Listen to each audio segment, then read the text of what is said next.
Unë kam zgjedhur të jem mësues. Jam lindur në momentin e parë që një pyetje doli nga goja e një fëmie. Unë kam qenë shumë njerëz, në shumë vende. Unë jam Sokrati që emocionon të rinjtë e Athinës për të zbuluar ide të reja përmes përdorimit të pyetjeve. Unë jam Ezopi dhe Hans Christian Andersen, që zbuluan të vërtetën përmes tregimeve të panumërta.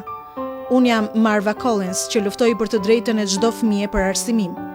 Emrat e atyre që kanë praktikuar profesionin që unë kam zgjedhur të bëj janë të shumt: Buda, Konfuci, Ralph Emerson, Leo Buscaglia, Mojsiu dhe Krishti. Unë do të kem pak nga emrat dhe fytyrat e atyre të cilët kanë kohë që janë haruar, por mësimet dhe karakterit të cilëve do të kujtohet gjithmonë në arritjet e nxënësve të tyre.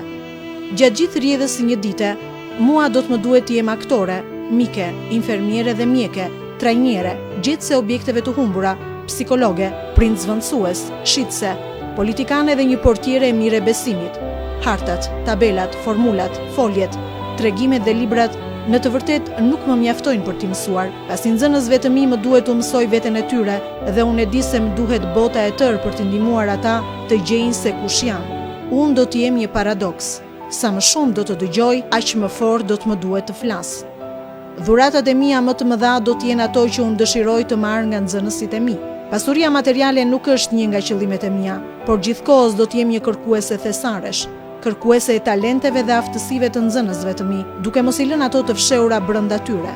Një arkitekt e di se nëse ai e ndërton me kujdes, struktura e tij mund të qëndrojë për shekuj me radhë, por edhe një mësues e di se nëse ai ndërton me dashurinë dhe të vërtetën, ajo që ai ndërton do të zgjas për gjithmonë.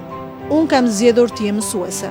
Kam zgjedhur të jem një luftëtare që përballet çdo ditë me negativitet, frikën, konformitetin, paragjykimet, ignorancën dhe apatinë. Por në këtë luftë të vështirë, unë nuk kam frikë, sepse kam aleatët e mëdhenj, inteligjencën, kuriozitetin, mbështetjen prindërore, individualitetin, krijimtarinë, dashurinë dhe besimin. Ata të cilët dua t'i falenderoj për jetën e mrekullueshme që unë kam zgjedhur të bëj, janë prindrit e nxënësve të mi, të cilët do të më besojnë duke lënë në duart e mia thesarin e tyre të paçmuar, fëmijën.